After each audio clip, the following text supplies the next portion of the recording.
దేవుని మహాకృప చేత నేటికి 22 రాత్రులుగా 22 రాత్రులుగా దేవుని సన్నిధానంలో ఈ 40 దినాల ప్రయాణంలో మనం ఉన్నాం.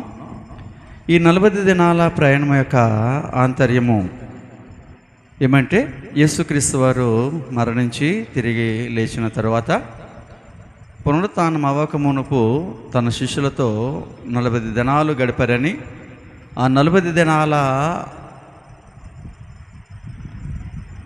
పరిచర్యలో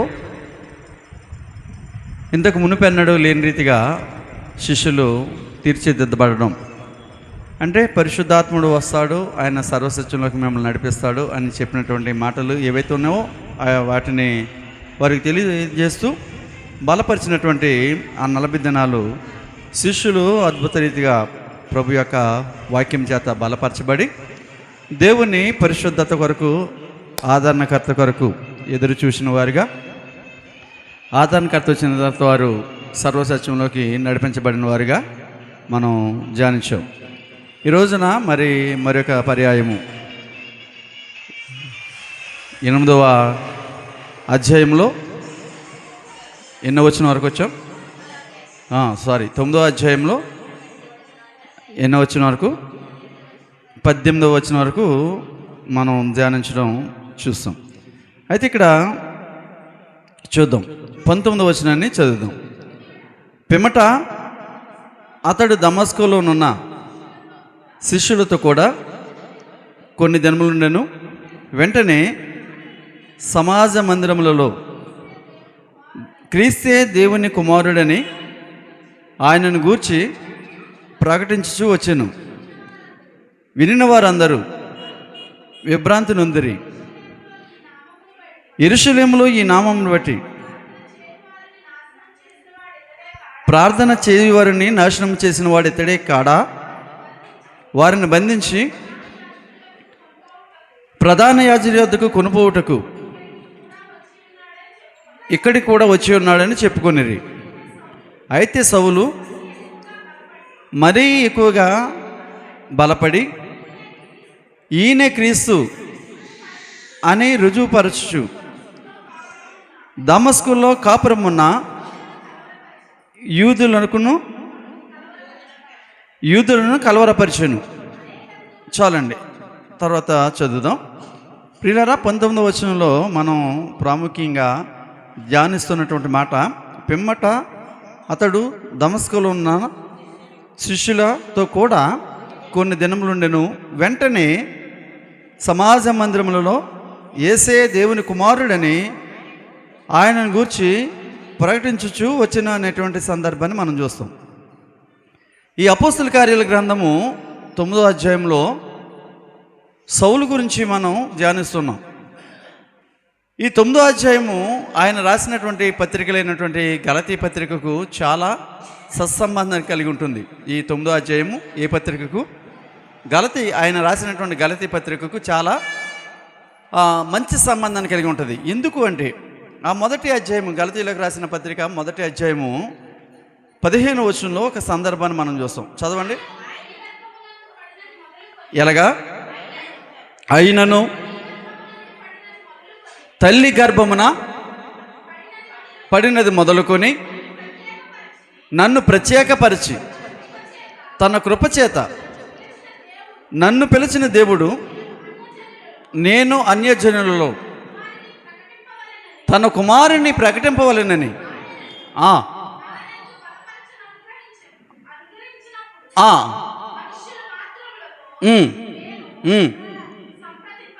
గమనించండి, ఇక్కడ ఎందుకు ఈయన ప్రత్యేకించబడిన వాడుగా ఉన్నాడో తెలియజేస్తున్నాడు. ఇది గలతీలకు రాసినటువంటి పత్రికలో. అంత మాత్రమే కాకుండా ఇక్కడ మనం చూసినట్లయితే 19వ వచనంలో, పిమ్మట అతడు దమస్కులో ఉన్న శిష్యులకు కూడా కొన్ని దినములుండెను. వెంటనే సమాజ మందిరములలో యేసే దేవుని కుమారుడని ఆయనను గురించి ప్రకటించెను అనేటువంటి సందర్భాన్ని మనం చూస్తాం. అయితే ఈ సందర్భాన్ని గలతీలకు రాస్తూ ఇంకా చాలా స్పష్టంగా మాట్లాడతాడు. ఏమనంటే 4వ అధ్యాయము 25వ వచనంలో ఒక చక్కని సందర్భాన్ని మనం చూస్తాం. ఎలాగా? ఆ, సీనాయి కొండయే ప్రస్తుతం ముందున్న యెరూషలేము. ఆ, ఆ, ఆ, చాలు. అయితే ఈ సేనాయి కొండ అనేటువంటి సందర్భాన్ని మనం ఎందుకు చూస్తున్నాం అని ఆలోచన చేస్తే, ఈయన అపోస్తులైన పౌలు ఎక్కడికి వెళ్ళారంటే అరేబియాకు వెళ్ళి ఏం చేశాడు? ఈయన బలపరచబడిన తర్వాత కొన్ని దినాలు శిష్యులతో ఉండి అక్కడ నుండి వచ్చి వెంటనే సమాజ మందిరంలో బోధించలేదు. ఎక్కడికి వెళ్ళిపోయాడంటే సినాయి పర్వతం ఎక్కడుంది? అరేబియాలో ఉంది కదా. సినాయి పర్వతం దగ్గర ఏం జరిగింది అంటే, సినాయి పర్వతం దగ్గర ఏం జరిగింది? మోషే గారికి తండ్రి అయిన దేవుడు ఏమిచ్చాడు? రాతి పలకలతో కూడినటువంటి 10 ఆజ్ఞలను, ధర్మశాస్త్ర గ్రంథాన్ని ఇవ్వడం జరిగింది. అయితే ఈయన బలపరచబడిన తరువాత వెంటనే వచ్చేసి సమాజ మందిరంలో బోధించేది, కానీ ఏం చేశాడంటే అరేబియా దేశానికి వెళ్ళిపోయి అక్కడ ప్రభుత్వం అంటే తండ్రితో అనేక దినాలు గడిపి అందుకని ఇక్కడ అంటాడు ఏమని, ఇక్కడ ఆయన బలపరచబడి అంటాడు కదా, మరీ ఎక్కువగా బలపడి అంటాడు. ఎన్నో వచనంలో? 23వ వచనంలో, 22వ వచనంలో మరీ ఎక్కువగా బలపరచబడి అంటాడు కదా. అంటే ఎవరి చేత బలపరచబడ్డాడు అంటే, ఇప్పుడు ఆల్రెడీ క్రీస్తు ఏ పని అయితే అప్పగించాడో ఆ పని యొక్క సార్థకతను తన యందు నిరూపించుకోవడానికి, తన యందు నెరవేర్చడానికి పరిశుద్ధాత్మని తోడ్పాటుతోటి మళ్ళీ ఎక్కడికి వెళ్ళాడంటే సేనాయి పర్వతం దగ్గరికి, అరేబియా దేశానికి వెళ్ళి సేనాయి పర్వతం దగ్గర కొన్ని దినాలు దేవుని సమక్షంలో బలపరచబడి ఆయన వచ్చి ఎక్కడ బోధిస్తున్నాడు అంటే, ఇప్పుడు ఈయనకి ఏమి కనబడుతుంది? మనం ఆలోచన చేసినప్పుడు తండ్రి యొక్క సహకారము కనబడుతుంది, తర్వాత క్రీస్తు యొక్క అంగీకారము కనబడుతుంది, తర్వాత పరిశుద్ధాత్మ యొక్క పరిపూర్ణత. అంటే ఈ తండ్రి కుమార పరిశుద్ధాత్మ దైవత్వాన్ని ఎవరు సంపాదించుకున్నారు అంటే సౌలు. తండ్రి కుమార పరిశుద్ధాత్మ యొక్క దైవత్వాన్ని సౌలు తన యందు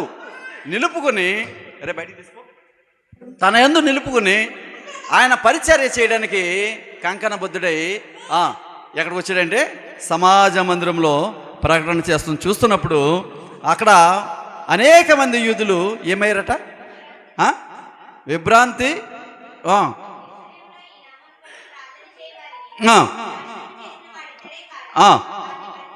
23వ వచనం చదువుదాం. అయితే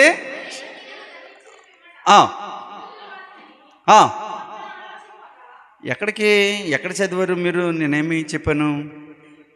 22వ వచనం మరొకసారి చదవండి. అయితే సౌలు మరి ఎక్కువగా బలపడి ఈయనే క్రీస్తు అని రుజువు పరచుచు దమస్కులో కాపురమున్న యూదులను ఏం చేశాడంట? కలవరపరిచాడు. ఈ కలవరము మొదటి నుండి క్రీస్తు రాకతో మొదలైంది కదా. క్రీస్తు రాకతో మొదలైనప్పుడు ఎవరు కలవరపడ్డారు? యూదుల రాజు అయినటువంటి హేరోదు రాజు కలవరపడ్డాడు. అంటే క్రీస్తు రాకతో ఈ లోకంలో అనేక మందిలో కలవరం మొదలైంది. అయితే ఈ కలవరము ఎలా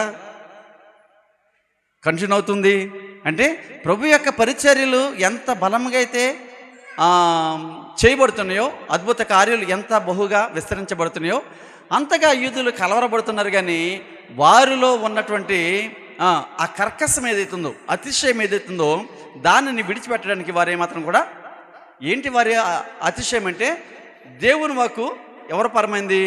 యూదుల పరమైంది. అంటే దేవుని వాక్య విషయంలో మేమే నిష్ఠాగరిష్ఠులము, మాకంటే గొప్పవాడు ఎవరు కూడా లేడు. ఎందుకంటే వీరు ఈ యూదులు ఎవరితో కూడా సాంగత్యం చేయరు. మన ఉదాహరణకు సమర స్త్రీ మాట్లాడుతుంది కదా ఎవరితోటి? యేసుక్రీస్తుతోటి. నీవు ఎవరు? నువ్వు యూదుడవు, మేము సమరయులు కదా. యూదులు ఎవరితో సాంగత్యం చేయరు? చూడండి, ఇప్పుడు మనం చూస్తాం ఈ లోకంలో మన భారతదేశంలో ఉన్నట్టు సాంప్రదాయమే కాదు, ప్రతి అహంకారం వారిలో ఉంది. కాబట్టి ఇక్కడ అపోస్తులైన ఈ సౌలు గారు చేస్తున్నటువంటి ఈ వాక్య పరిచర్యకు వారందరూ కూడా కలవరపడ్డ మనం చూస్తున్నాం. 23వ వచనం చదువుదాం కంటిన్యూగా. అనేక దినములు గతించిన పిమ్మట యూదులు అతనిని చంపని ఆలోచింపగా, అంటే ఇప్పుడు ఒక రోజు 2 రోజులు జరుగుతలేదు కదా, ఈ చరిత్ర ఎన్ని రోజులు జరుగుతుంది? కొన్ని సంవత్సరాల పాటు జరుగుతున్న చరిత్ర. మనం 22 రోజుల్లోకి వచ్చేసామంటే 22 రోజులు అయిపోలేదు ఇది కదా. కొన్ని సంవత్సరాలు జరిగినటువంటి చరిత్రను అలా మనకు ప్రాముఖ్యమైనటువంటి విషయాలు, ఒక క్రైస్తవుడు క్రీస్తునందు బహుబలముగా బలపరచబడడానికి మనకు కోట్ చేయబడినటువంటి విషయాలు తప్ప ఇవన్నీ ఒక రోజులోనో ఒక గంటలోనో జరిగినవి కానే కాదు. అలా అనేక దినములు గతించిన పిమ్మట యూదులు అతనిని ఆలోచింపగా వారి ఆలోచన సౌలునకు తెలియవచ్చును, వారు అతనిని చంపవలెనని. గనుక అతని శిష్యులు రాత్రి వేళ అతనిని తీసుకొని పోయి గంపలో ఉంచి గోడ గుండా అతనిని క్రిందకు దించిరి. ఈ వాక్యం చదివినప్పుడు మీకేమైనా అర్థమైందా? ఈ వాక్యం చదివినప్పుడు మీకేమైనా అసలు ఏమైనా అర్థమైందా? ఇప్పుడు ఇతను దమస్కుకి ఎలాగొచ్చాడు చెప్పండి? దమస్కుకి ఎలాగొచ్చాడు? అధికారం చేత పట్టుకుని కదా. ఎలా వచ్చాడు? రాజులాగా వచ్చాడా, బొంగులాగా వచ్చాడా? రాజులాగానే వచ్చాడా, కింగ్ లాగానే వచ్చాడా? ఇప్పుడు ఏమైపోతున్నాడు? ఈ కింగ్ అలా ఏమైపోతున్నాడు చూడండి. చూడండి, మనం ఈ సందర్భం మనకేం తెలవాలంటే, మనం ఎప్పుడు కూడా విర్రవేగడానికి లేదండి. అసలు ఏ మనుషుడు కూడా భూమి మీద ఏం లేదు, అప్పుడే పరిగెడతాడు, వెంటనే కాలు బెనికట్టింది అనుకోండి ఏమైపోతాడు? కుంటోడైపోతాడు. అంత బలర్జుడు ఏమైపోతాడంటే కుంటోడైపోతాడు కదా. ఇక్కడ మనం చూసినప్పుడు అధికారము చేతపట్టుకుని వచ్చి అనేక మందిని ఎలా చంపుతున్నాడంటే, ఎలా ఈడుస్తున్నాడంటే, డోర్లు తన్ని తలుపులను బ్రద్దలు కొట్టి ఈడ్చుకొస్తున్నటువంటి అధికారంతో ఉన్నవాడు ఇప్పుడు ఏమైపోయాడు చెప్పండి? ఒక దొంగలాగా కదా, ఒక దొంగలాగా ఏం చెప్పాడంటే, చూడండి ఈ విషయాన్ని కొరింథీ సంఘానికి రాస్తాడు. చూడండి, తను ఎప్పుడు కూడా తన జీవితంలో జరిగినటువంటి విషయాన్ని ఏది కూడా దాచుకోలేదు. ఎందుకంటే ఏ విషయమైనా సరే ప్రభు నామాన్ని గణపరిచేటువంటి విషయంలోనే తను దాన్ని చూశాడు తప్ప తనకు అతిశయమనో తనకు అవమానమనో ఏనాడు కూడా ఎవరు సౌలు కానీ లేకపోతే మనం అనుకుంటున్నట్టు పౌలు కానీ భావించలేదు. చూడండి, కొరింథీయులకు రాసిన 2వ పత్రిక 11వ అధ్యాయము 32వ వచనం 34వ వచనం మనం చూస్తే, దమస్కులో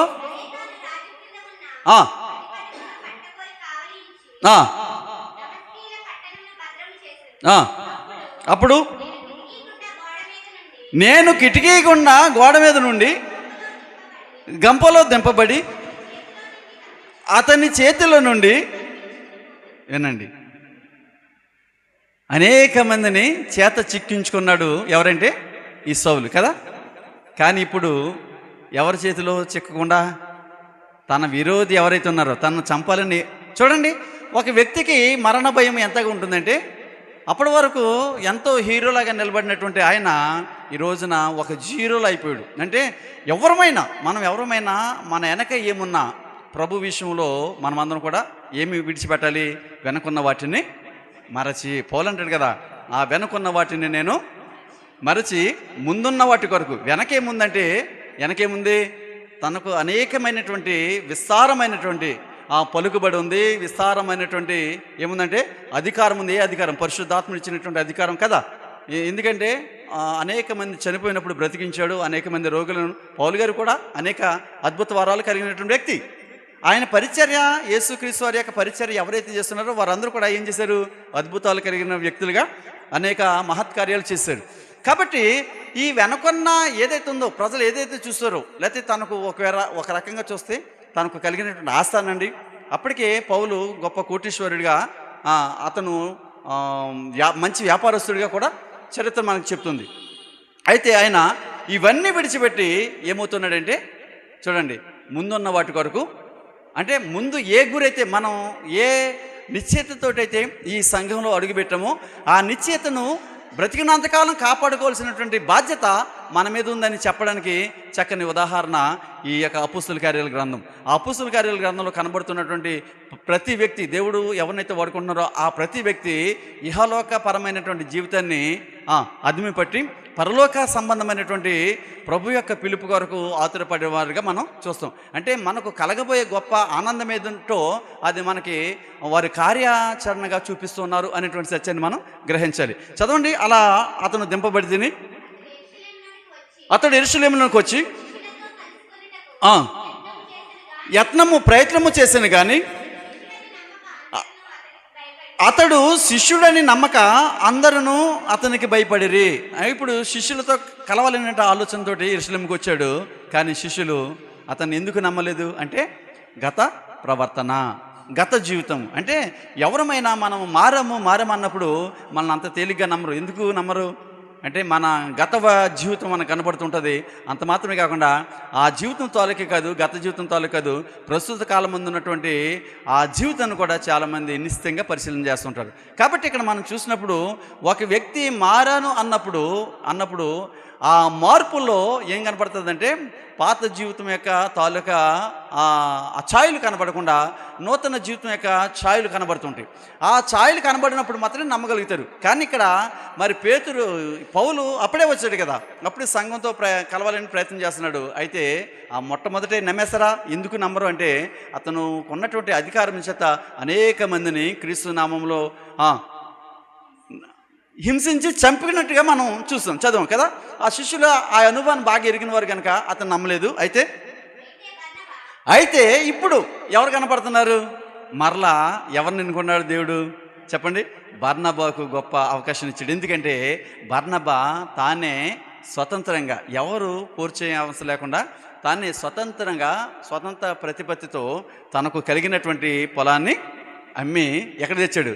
పరిశుద్ధల పాదాల దగ్గర తెచ్చి ఆ పరిచర్యలో పాల్పడేయడు. అంటే తనకున్నటువంటి సహజ గుణానికి వ్యతిరేకంగా, తనకున్నటువంటి సహజ హక్కులకు వ్యతిరేకంగా అతను జీవించి తినాల్సిన వాడు ఏం చేస్తున్నాడంటే ప్రభు పరిచర్యకు ఖర్చు పెట్టేవాడుగా ఉన్నాడు. కాబట్టి దేవుడు ఎవరిని గమనించాడు?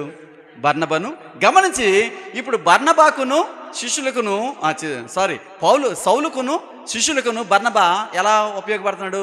ఒక వారధిగా, వినండి, ఒక వారధిగా ఉపయోగపడుతున్నాడు. అప్పుడు బర్నబా అతనిని ఎవరిని దగ్గర తీసుకున్నాడు? చూడండి, బర్నబా ఎక్కడ, సౌలు ఎక్కడ? బర్నబా స్థితి ఏంటి, సౌలు స్థితి ఏంటి?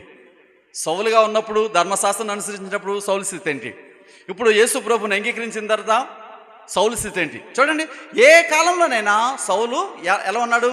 గొప్పవాడిగానే ఉన్నాడు. ఎందుకంటే ఆ 3 రోజులు నిద్ర హారాలు లేకపోతే అన్నపానాలు లేకుండా ఉన్నాడేమో. కానీ తరువాత ఎక్కడికి వెళ్ళాడు? డైరెక్ట్గా సనాయి కొండ దగ్గరికి వెళ్ళిపోయి అరేబియా దేశానికి ప్రభుతో గడిపి చూడండి ఎంతటి ఆత్మీయ స్థితిని అతను పొందుకుంటున్నాడు. అంటే తనకు దేవునితో గడపడానికి అందివచ్చిన ప్రతి సమయాన్ని ప్రభు కొరకే ఉపయోగించినట్లుగా మనం చూడగలుగుతాం. అంటే ఎంతగా ప్రభుతో గడిపితే అంతగా ఆత్మ సౌందర్యము పెరుగుతుంది, దేవుని శక్తి అతనిలో పెంపారుతుంది అనేటువంటి సత్యాన్ని మనం గ్రహించగలం. ఇక్కడ మనం చూసినప్పుడు చదువుదాం వాక్యాన్ని. తీసి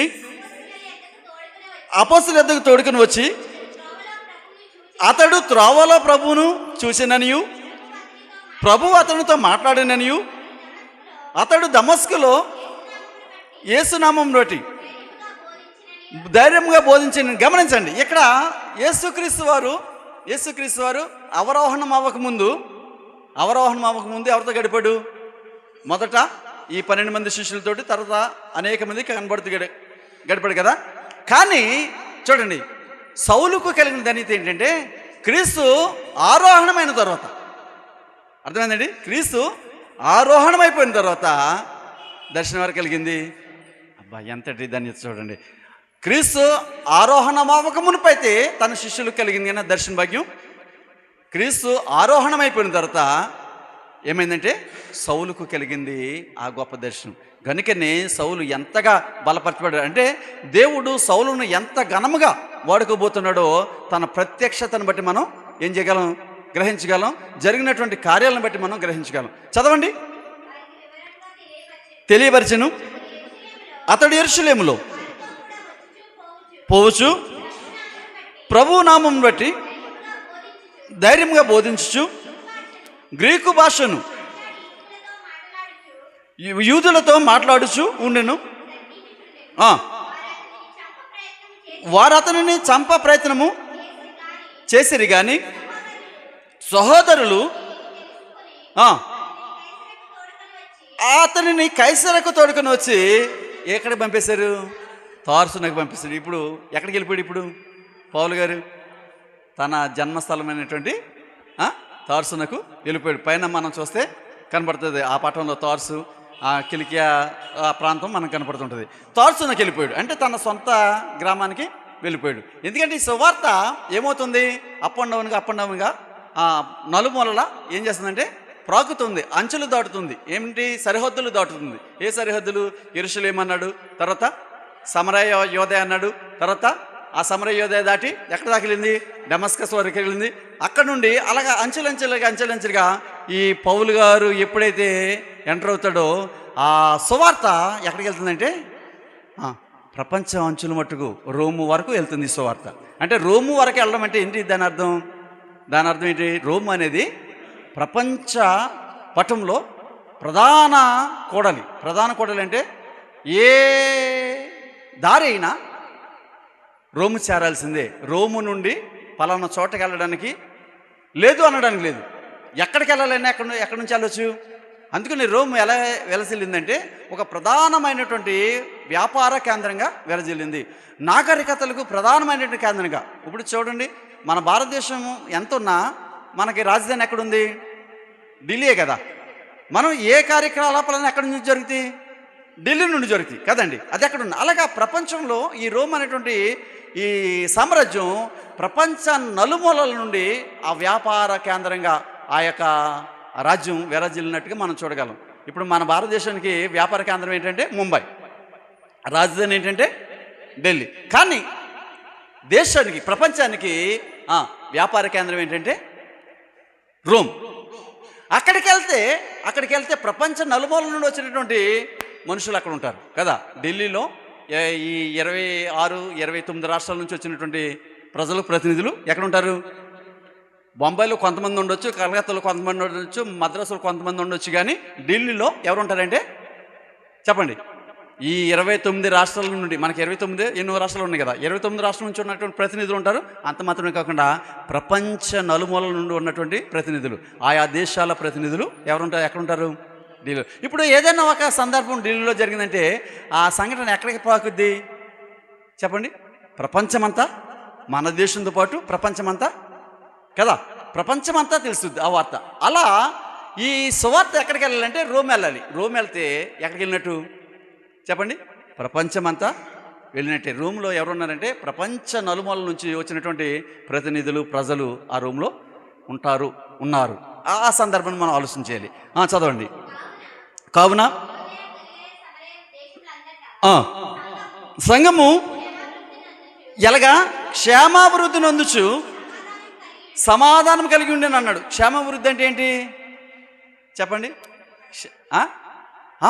క్షేమాభివృద్ధి అంటే విస్తరణ కదా. బాగున్నామంటే బాగున్నాం.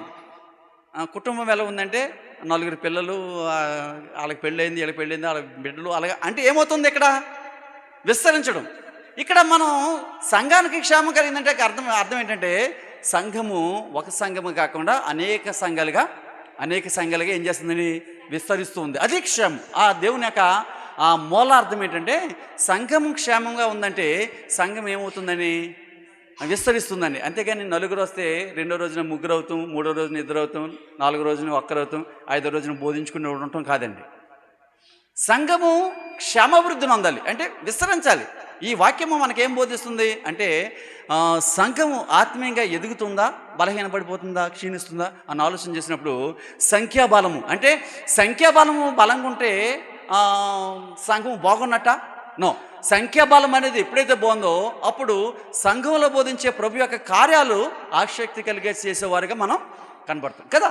ఇప్పుడు ఆ ఆసక్తి మన దగ్గర లేకపోతే మనం ఎలా కనబడతాం? మన క్షేమము ఉన్నట్టుగా ఎలా కనపడుతుంది? మనం ఈ సంఘం అభివృద్ధి పొందినట్టు ఎలా కనపడుతుంది? నథింగ్ కాపాడదు. కనుక మనం సంఘంలో బలపరచబడుతున్నాం అనేటువంటి దానికి నిదర్శనం ఏంటంటే రోజు రోజుకు సంఘంలో సంఖ్య ఏమవుతూ ఉండాలి. చాలామంది అంటారు సంఘంలో ఎంతమంది సభ్యులు ఉంటే ఏంటండి, ఆత్మీయులు 4 ఉంటే చాలు అంటారు. అది తప్పు మాట అండి. ఆత్మీయులు నలుగురు ఉంటే ఆ నలుగురు కూడా ఖచ్చితంగా పరలోక రాజ్యానికి వెళ్తారని చెప్పగలడా వాడు ఆ సేవకుడు? సో ఎదుటి వారిని ఏం చేయడానికి, డ్యామేజ్ చేయడానికి. ఒక సంఘంలో ఒక 2000 మంది ఉన్నారనుకోండి, మన దగ్గర 10 మంది ఉన్నారనుకోండి, ఆ 2000 మందిని చూసి ఈ 10 మంది ఉన్నోడికి ఏంటి చెప్పండి? అసూయ కదా. ఈ 2000 మంది ఉంటే వారు పరలోకానికి వెళ్తారు, వీడు చూసాడు ఏంటండి పరలోకానికి వెళ్తారు వాళ్ళు చూడు కదా, చూడు. అయితే ఏంటి దీని అర్థం అంటే సంఘం విస్తరణ అనేది చాలా ప్రాముఖ్యమైనది. ఈ మాటలు వినగా వినగా వినగా వినగా చూడండి, వేప పళ్ళు కూడా నమలగా ఎలా ఉంటుంది? తీగి ఉంటుందా ఉండదా? ఇప్పుడు ఈ 4 రోజుల ఈ సువార్తలో మీరు ఎంత షార్ప్ అవుతున్నారు? వాక్యాన్ని ఎలా ఫాలో అవుతున్నారు? కారణం ఏంటి?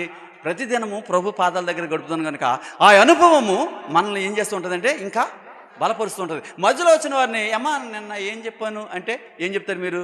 నిన్న ఏం అడిగిన మిమ్మల్ని? నిన్న క్వశ్చన్ అడిగాను. ఏం క్వశ్చన్ అడిగాను? ఏ అధ్యాయం అని చెప్పాను? 5వ అధ్యాయము 38వ వచనం. ఇప్పుడు ఎందుకు అర్థమైంది మీకు చెప్పండి? నిన్నేదో ప్రశ్న వేశారు పాస్టర్ గారు, రేపు అడుగుతాడు అనే భయం ఉంది కదా, కాబట్టి చూడగలిగారు. మరి రానోళ్ళు ఉన్నారు, వాళ్ళకి సంబంధం ఏముంటుంది? ఉంటుందా? అంటే ఆత్మీయంగా బలపరచబడుతున్నారా, క్షీణించిపోతున్నారా? అంటే మనం దీన్ని ఆలోచన చేసినప్పుడు ఎప్పుడైతే దేవుని సన్నిధికి దూరంగా ఉంటామో అప్పుడే మనలో ఏం మొదలవుతుంది? కలవరము మొదలవుతుంది. ఇక్కడ మనం చూసినప్పుడు ఈ సందర్భాన్ని చక్కగా క్షేమాభివృద్ధి సంఘము క్షేమాభివృద్ధి నొందుచు సమాధానము కలిగి ఉండెను, మరియు ప్రభువునందు భయమును పరిశుద్ధాత్మ ఆదరణను కలిగి విస్తరించుచుండెను. ఆ తరువాత పేతురు సకల ప్రదేశములలో సంచారము చేచు లొద్దలా కాపురమున్న పరిశుద్ధుల యొద్దకు వచ్చెను. అక్కడ పక్షవాయువు కలిగి 8 ఏండ్ల నుండి మంచము పట్టి ఉండిన ఐనేయ అను ఒక మనుషుని చూసి పేతురు అంటున్నాడు, ఆయనే అడగలేదు పాపం, ఆయన అనేటువంటి ఆ వ్యక్తిని చూసి అన్నాడు పేతురు ఏమని? అయినయా యేసుక్రీస్తు నిన్ను స్వస్థపరచుచున్నాడు, నీవు లేచి. చూడండి, అంటే ఇప్పుడు పేతురికి ఏమర్థమైపోతుంది? దేవుని యొక్క సంకల్పం, ఎవరి మీద దేవుని దయ ఉందో, ఎవరి మీద దేవుని ఆగ్రహం ఉందో. వ్యక్తిని అన్నాడు కదా, ఎవరిని? నీ వెండి నీతో నశించుగాక అన్నాడు కదా. అంటే అది పేతురు యొక్క సొంత అభిప్రాయమా? కాదు, అలాగనడానికి లేదు. ఎందుకంటే అక్కడ ఆ సీముని గారడివాడిని నీ ఆలోచన తప్పు అనేది తెలియజేసింది ఎవరంటే పరిశుద్ధాత్ముడే. ఇక్కడ ఈ అననయ స్వస్థపరచబడాలి అని తెలియజేసిన వాడు ఎవరంటే పరిశుద్ధాత్ముడే. అన్నాడు అననయ యేసుక్రీస్తు నిన్ను స్వస్థపరచబోతున్నాడు, నీ యందు గొప్ప కార్యం జరగబోతుంది. ఇంతవరకు నువ్వు అటువంటి ఆలోచనతో ఉండకపోవచ్చు, కానీ నీ పట్ల ఒక వ్యక్తిని చూసి శిష్యులు అన్నారు, నైనా వీడు ఈ రీతిగా పుట్టడానికి అసలు కారణం ఎవరు? వీడు చేసిన తప్ప, వీడి తల్లిదండ్రులు చేసిన తప్ప అంటే ఆయన ఏమన్నారు యేసుక్రీస్తు వారు? వీడు కానీ వీడి తల్లిదండ్రులు కానీ చేసినటువంటి పాపం కాదు, కానీ ప్రభువు నామము ఇతని ద్వారా ఏం చేయబడాలి? మహిమపరచబడాలి. ఇప్పుడు అనయ అనేటువంటి వ్యక్తి పక్షవాతంతో ఎందుకు పడి ఉన్నాడు అంటే ఏం చెప్పొచ్చు? మనం ఏమని అర్థం చేసుకోవచ్చు? ప్రభు యొక్క మహిమ అతని ద్వారా ఆ ప్రపంచానికి, ఆ యొక్క ప్రాంతానికి, ఆ యొక్క ప్రజలకు ఏం చెప్పబోతుంది అంటే ప్రభువు విడిచిపెట్టలేదు. ప్రభు తన ప్రజలను విడిచిపెట్టలేదు, లేకపోతే పంపబడినటువంటి అపోస్తులను విడిచిపెట్టలేదు. ఎందుకంటే మీరు వెళ్ళండి, సర్వలోకానికి వెళ్ళండి, నా ఆత్మ మీకు తోడుగా ఉంటుందని చెప్పాడు కదా. అంటే ఇప్పుడు ఈ పరిశుద్ధాత్ముడు ఈ 12 మంది శిష్యులతో ఎలా ఉన్నాడు? మమేకమై ఉన్నాడు. ఆయన ఏమంటే అది వారు ఒకడిని పొమ్మంటే పోయేలాగా, ఒకడిని రమ్మంటే వచ్చేలాగా అటువంటి అద్భుతాలు జరిగిస్తూ ఉన్నాడు. కాబట్టి ఇక్కడ మనం చూసినప్పుడు ఆ యొక్క ప్రభు పరిచర్యలో నమ్మకమైన వాడు, ఎంచబడిన వాడు, పిలువబడిన వాడు అనేవారు ఎవరైనా ఉన్నట్టయితే వారు ప్రభు యొక్క కృపకు పాత్రగా ఎంచబడతారు తప్ప ప్రభు వారిని అన్నడు విడిచిపెట్టడు అనేటువంటి ఒక బలమైనటువంటి విశ్వాసాన్ని మనం కలిగి ఉండడానికి ఈ గొప్ప ఉదాహరణలుగా చూడొచ్చు. చదువుదాం. వెంటనే అతడు లేచెను, యుద్ధలోను కాపురమున్న వారందరూ అతన్ని చూసి ప్రభువు తట్టు తిరిగిరి. చూడండి, ఇప్పుడు ఈ కార్యం ఎందుకు జరిగిందంటే అనేక మంది ఏం చేయాలి? ప్రభు వైపు నడిపించబడాలి. అనేక మంది ప్రభు వైపు నడిపించబడాలి. ఈ సౌలును దేవుడు ఎందుకు అనుకున్నాడంటే అన్యజనులను ప్రభు వైపు నడిపించడానికి. అన్యజనులు కూడా అంటే స్త్రీ గర్భమున పుట్టినటువంటి ఏ మనుషుడైనా వాడు షండు కానీ, అన్యుడు కానీ, యూదుడు కానీ, ఎవడంటే కానివ్వండి, వాడు దూరదేశస్తుడు కానీ, దగ్గర దేశస్తుడు కానీ, ఎవరైనా ఏం చేయబడాలి? ఇప్పుడు క్రీస్తు నామంలోకి నడిపించబడాలి. అంటే ఇప్పుడు ఎవరు లేరు చెప్పండి? ఇప్పుడు ఇజ్రాయేలీయుడు లేడు, యూదుడు లేడు, ఇప్పుడు ఇంకెవరు లేరు? సమరయులు, శాస్త్రులు, పరిసయులు వీరు లేరు. ఇప్పుడు వీరందరూ కూడా ఏ తెగ కిందకి రాబోతున్నారు? ఏ తెగ కిందకంటే క్రీస్తు నామంలో క్రైస్తవుడిగా. ఇప్పుడు ఈ స్థాపన, క్రీస్తు రాజ్య స్థాపన జరగాలి. ఇక ఇప్పుడు యూదుడు అనుకోవడానికి లేదు, గ్రీసు దేశస్థుడని అనుకోవడానికి లేదు, తర్వాత ఇజ్రాయేలీయుడను అనుకోవడానికి లేదు. ఇప్పుడు ఈ యూదులు ఏదైతే ఉన్నారో వారు మేము మత ప్రావీణ్యులము అనుకోవడానికి లేదు. ఎందుకంటే ఇంకా ముందు చూస్తాం, చాలా చక్కని సందర్భాన్ని చూస్తాం. పేతురు ద్వారా దేవుడు ఎంత గొప్ప ప్రసంగాన్ని, లేకపోతే ఎంత గొప్ప మర్మాన్ని తెలియజేస్తున్నాడో ఈ అధ్యాయంలో మనం చూడగలుగుతాం. చదవండి. మరియు యొప్పేలో ఒక శిష్యురాలు ఉండెను, ఆమెకు భాషాంతరమున దోర్కా అను పేరు. ఏం పేరు అంటే ఆమె పేరు? మొదటి పేరు తబిత. తబిత అంటే, దోర్కా అంటే రెండు కూడా ఒకటే. తబిత అన్న దోర్కా అన్న ఒకటే. తబిత అనేది ఇక్కడ ఈ లూకా గారు ఎందుకు రాస్తున్నాడంటే యేసుక్రీస్తుతో ఉన్నటువంటి శిష్యులు మాట్లాడిన భాష ఏంటంటే అరమిక్ భాష. అరమైక్ భాష అంటారు దాన్ని. యేసుక్రీస్తు వారు మాట్లాడింది కూడా అరమైక్ భాష. అయితే ఈ అరమైక్లో ఈ తబిత అనే పేరును ఈ గ్రంథం రాస్తున్నది ఎవరు? లూకా గారు కదా. లూకా గారికి బాగా ఏమొచ్చని చెప్పాను?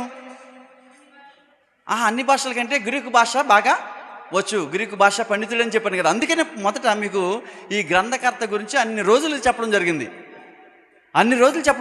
ఈ గ్రంథకర్త ఎవరిని ఉద్దేశించి రాస్తున్నాడో చెప్పడం జరిగింది. ఎవరిని ఉద్దేశించి? థెయోఫిలా అంటే ఇప్పుడు ఎవరు? దేవుని యొక్క ఉద్దేశం. థెయోఫిలా అంటే లూకా గారు దేవుని యొక్క ఉద్దేశాన్ని, అంటే థెయోఫిలా అనేటువంటి వ్యక్తి ఎవరంటే సంఘంలోకి ఆహ్వానించబడినటువంటి నూతన క్రైస్తవుడు. ఆ నూతన క్రైస్తవుని గురించి ఈయన ఈ గ్రంథాన్ని రాస్తున్నాడు, ఈ కార్యాలు రాస్తున్నాడు. ఇక్కడ మనం చూసినట్లయితే అపోస్తల కార్యాల గ్రంథాన్ని ఇంగ్లీష్లో ఏమంటారు? యాక్ట్స్ అంటారు కదా. యాక్ట్స్ అంటే అర్థం ఏంటి? యాక్ట్, ఐపీసీ, చర్యలు కాదు, చట్టం. చర్యలే, కానీ దానికి ప్రధానమైనటువంటి ఫుల్ మీనింగ్ ఏంటంటే చట్టం. యాక్ట్ అంటే చట్టం కదా. ఇక మనము ఆ మాట కూడా ముందు చూద్దాం. అయితే ప్రభు యొక్క చట్టాన్ని ఏమి చేయబోతున్నాడు?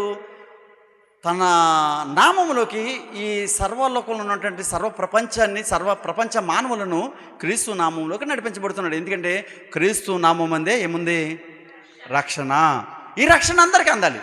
ఈ రక్షణ, వాడు యూదుడైతే రక్షణ లేదు, వాడు గ్రీసు దేశస్థుడైతే రక్షణ లేదు, వాడు ఇజ్రాయేలీయుడైతే రక్షణ లేదు. ఎవరైతే రక్షణ ఉంది చెప్పండి? క్రీస్తు వాడైతే. ధర్మశాస్త్రం రాకమునుపు ఉన్నటువంటి ప్రణాళిక వేరు, ధర్మశాస్త్రం వచ్చిన తర్వాత ప్రభు యొక్క ప్రణాళిక వేరు. తర్వాత ధర్మశాస్త్రం సంపూర్ణంగా నెరవేర్చబడిన తర్వాత తండ్రి యొక్క చిత్తం వేరు. ఈ తండ్రి యొక్క చిత్తం ఏమైందంటే ధర్మశాస్త్రం నెరవేర్చబడిన తర్వాత క్రీస్తు పస్కా పశువుగా ఉదించబడిన తర్వాత ఆయన రక్తము చేత ఎవడైతే శుద్ధీకరించబడతాడో వాడికే రక్షణ. కాబట్టి 2000 సంవత్సరం క్రిందట, అంటే ప్రారంభ శతాబ్దంలో ఆ రక్త ప్రోక్షణ జరిగిపోయింది. ఆ రక్త ప్రోక్షణ జరిగిన తర్వాత ఇది తండ్రి యొక్క చిత్తము మన పట్ల నెరవేర్చబడబోతుంది గనుక ఇప్పుడు మనం తండ్రి కుమారుని రక్తంలోకి ప్రవేశించాలి. ఆ ప్రవేశం ద్వారా మనకు పరిశుద్ధాత్ముడు తోడుకుంటాడు. అప్పుడు మాత్రమే మనం నిత్యరాజ్యాన్ని స్వతంత్రించుకోగలం అనేటువంటి విశ్వాసానికి లోను కాకపోతే ఎవడు కూడా రాగల నరకాగ్ని నుండి తప్పించుకోలేడు. గనుక ఈ క్రీస్తు రాకడ అనంతరం ప్రతి మానవుడు, అందుకని యాజకులు కూడా ఎక్కడికి వచ్చారు? యాజకులు కూడా ఎక్కడికి వచ్చారు? క్రీస్తు నామంలో ఏం చేస్తారు? బాప్తిసం పొందారు. చూసాం, చదవం కదా. అందుకని ఈ కార్యాలు రాయబడ్డాయి. అందుకనే ఈ మాటలు ఏదో టైంపాస్ కోసం రాయబడలేదండి. చదువుతాం.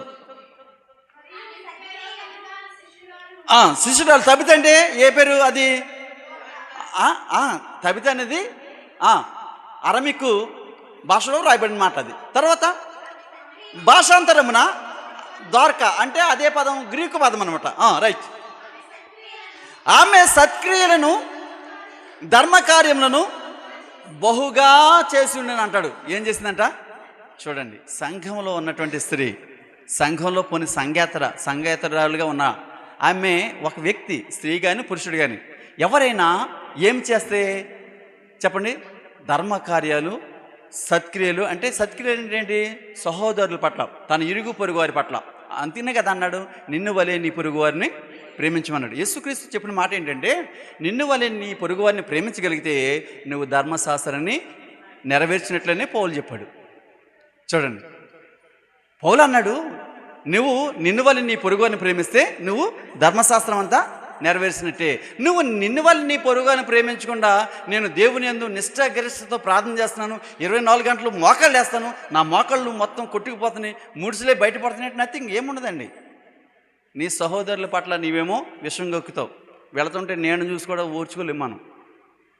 ఆ నీడైనా సరే కనీసం నీడైనా పొడిచి మన ఏం చేద్దాం అనుకుంటాం? మన కసి తీర్చుకుంది అనుకుంటాం. నీడైనా పొడిచి మనిషిని మడితే చచ్చిపోతే మళ్ళీ ప్రమాదం కదా.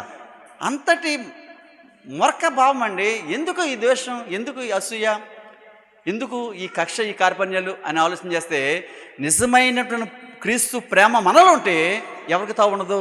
సాతానుడికి తావు ఉండదు. కనుక సాతానుడే ఈ రకమైనటువంటి ఆలోచనలు మనలో ఏం చేస్తుంటాడు? దులిచేస్తూ ఉంటాడు. మనిషిని చూసేసరికి కసి పెరిగిపోతూ ఉంటుంది, అమాంతం పెరిగిపోతుంటుంది. చూడండి, ఒక డ్రింకులో చిన్న ఉప్పు కన్నేస్తే ఏమవుతుంది? అలా పొంగిపోతూ ఉంటుంది. ఎంతటి భయంకరమైన వ్యాధి చూడండి, ఘోరమైన వ్యాధి అంటాడు కదా. చూడండి ఎంత ఘోరమైన వ్యాధితో మనం నిండిపోయి ఉన్నాము. కాబట్టి ప్రియులరా, వాక్యము మనలో ఉన్నటువంటి ఆ కలుష్యాన్ని తీసేసి నిర్మలమైనటువంటి మనస్సాక్షిని ఇవ్వడానికి నిత్యము ప్రయత్నం చేస్తుందనేటువంటి సత్యాన్ని మనం మరవకూడదు. చదువుదాం. ఆమె సత్క్రియలు చేర్చుండెను. అయితే ఎంత సత్క్రియలు చేస్తున్నటువంటి ఆమె జీవితంలో ఏం సంభవించింది? మరణం సంభవించింది. చూడండి, మరణం. అరే ఎంత మంచిది అనుకున్నాం, ఎలా చచ్చిపోయింది ఏంటి? దేవుడు నిజంగా అన్యాయస్తుడు అనుకోమా. ఎంతమంది ఒక మంచోడు చచ్చిపోతే అదేంట్రా మంచోడిని చంపేశాడు దేవుడు అంటాం కదా. ఆ దుర్మార్గుడు ఎప్పుడు చేస్తాడని చూస్తున్నాం, వాడు చేస్తాడు, ఇది మంచోడు చచ్చిపోయాడు అనుకుంటాం మనం కదా. ఒక మంచివాడు చావడం వల్ల దేవునికి ఏం లేదు, సంతోషం ఏం లేదు. కానీ ఆ ద్వారకా కూడా, ఆ తబిత కూడా చనిపోవడం వల్ల దేనికి మహిమ అంటే ప్రభు యొక్క నామానికి మహిమ. ఇప్పుడు అక్కడ పక్షవాతంతో ఉన్నటువంటి వ్యక్తి స్వస్థత పొందడం ద్వారా అనేక మందిలో ఏం కలిగింది? విశ్వాసం, నమ్మకం, మారు మనసు కలిగింది. ఇప్పుడు ఈమె చావు ద్వారా అంటే కేవలం బ్రతికున్న వారికి ఏదో శరీర సంబంధమైన స్వస్థతలు కలిగించడమే కాదు అని తెలియజేస్తూ, ఇప్పుడు యేసుక్రీస్తు మరణించి తిరిగి లేచాడు కదా, అలా మరణించిన వారిని కూడా లేపేటువంటి అధికారం ఎవరికి ఇచ్చారు? శిష్యులకి ఇచ్చాడు. చూడండి, ఆమె చనిపోయినప్పుడు ఏమి జరిగింది? చదువుదాం. ఆ శవమును కడిగి మెడగదిలో పరుండి పెట్టిరి. లొద్ద యొప్పేకు దగ్గరికి ఉండి చేత మనం ఆ పటాన్ని చూసినప్పుడు ఆ రెండు చాలా దగ్గరికి ఉన్నట్టుగా కనబడుతుంటాయి. అంటే వాకబుల్ డిస్టెన్స్ అనమాట. విని అతడు తడవు చేయక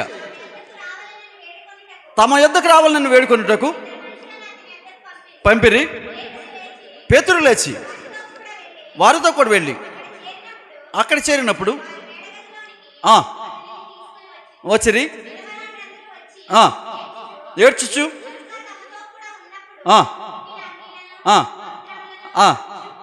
అంటే ఇప్పుడు ఈ దొరక ఏం చేసేదని అర్థం? దర్జీ పని, మిషన్ కుట్టుకుంటూ. ఇప్పుడు ఒక మిషన్ కుట్టావిడ ఎవరికైనా పరిచయం చేస్తుందండి? చేస్తుందా? ఎందుకు చేయదు చెప్పండి? మిషన్ కుట్టడం వల్ల ఏమొస్తుందని ఒక 50 రూపాయలు వస్తాయి కదా. పైగా ఆ మిషన్ కుట్టడం ద్వారా శరీరం ఏమవుతుంది చెప్పండి? అలసిపోద్ది బాగా. గమనించాలి. పనికి వెళ్ళినా పర్లేదు, కానీ మిషన్ కుట్టేవాళ్ళు కూర్చుని కుట్టడమే కదా అనుకుంటాం. కాదు, నథింగ్. అలా మిషన్ కుట్టేవాళ్ళు ఎక్కువగా కొట్టడం వల్ల అనారోగ్యం పాలవుతారు, త్వరగానే చచ్చిపోతారు. నిజమండి, మనం చూస్తున్న మనుషుల్ని త్వరగానే చనిపోతారు, అనారోగ్యం పాలైపోతారు. మిషన్ కుట్టేవారు బలహీనులుగా ఉంటారు, ఎప్పుడు బలవంతులుగా ఉండరు. మిషన్ కుట్టేవారిని చూడండి, ఎవడైనా బలవంతుడుగా ఉన్నాడేమో, ఏ స్త్రీ కానీ పురుషుడు కానీ ఉండరు. అంటే అంత స్థితిని కలిగి ఉండి కూడా ఏం చేస్తుందని చెప్తున్నాం అంటే, శరీరపరమైనటువంటి బాధలు ఆమెను కృంగదీస్తున్నా వాటిని తొక్కిపట్టి ప్రభు పరిచర్య చేస్తున్నప్పుడు ఆమె చనిపోతే వెంటనే ఎవరిని నడిపిస్తున్నాడు? పరిశుద్ధాత్ముడు పేతురుని నడిపిస్తున్నాడు. పేతురు వచ్చి ఆమె దగ్గరికి వెళ్ళి మోకాళ్ళుని ప్రార్థన చేసినప్పుడు ఆమె ఏం చేసింది అంటున్నాడు, తబితా, అబ్బబ్బా ఎంత చక్కని మాట అండి. ఒక సజీవురాలతో మాట్లాడినట్టున్నాడు. అమ్మా లేచి నిలబడు అంటే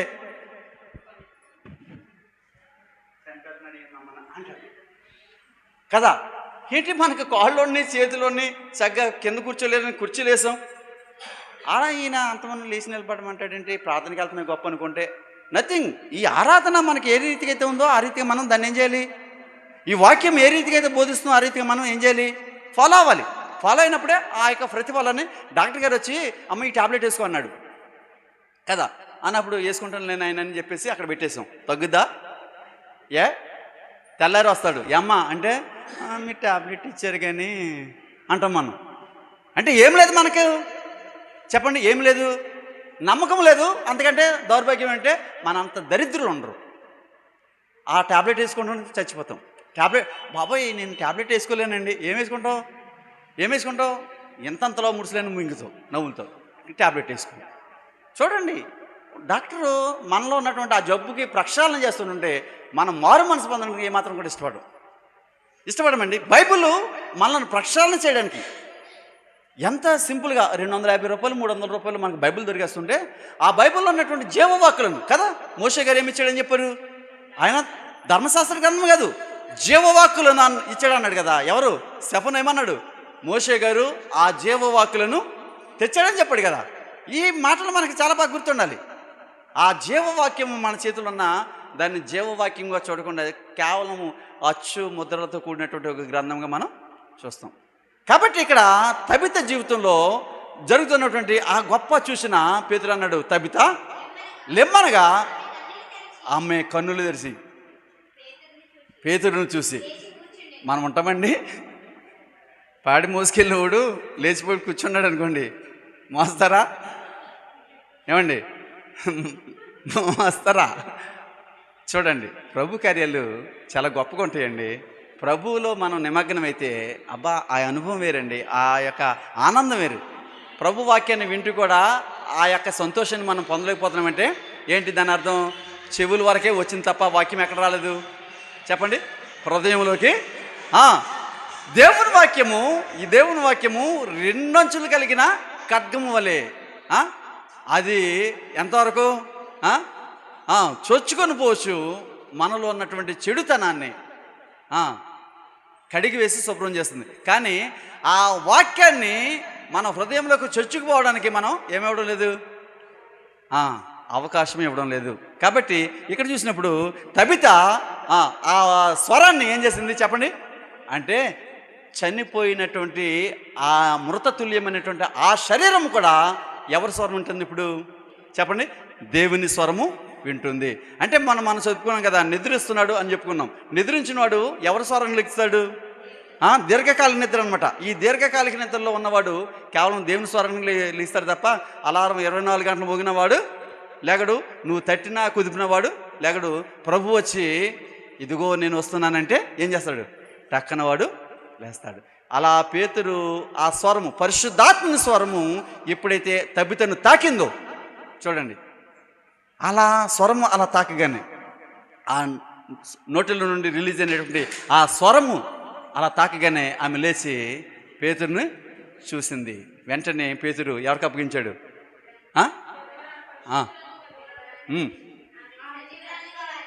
అప్పగించి అలా జరిగినప్పుడు అది ఏమైపోయిందంటే యొప్పే అన్నంతటా తెలిసినప్పుడు అనేకులు ప్రభునందు విశ్వాసం ఉంచరి. పేతురు బహుదినములు నివసించాను. అక్కడ శర్మకారుని అంట పేతురు నివసించడానికి కూడా కారణం రేపటి నుండి మనం తెలుసుకుందాం. తల వంచండి, ప్రార్థన చేసుకుందాం. పరిశుద్ధుడా, కృపగల మా తండ్రి,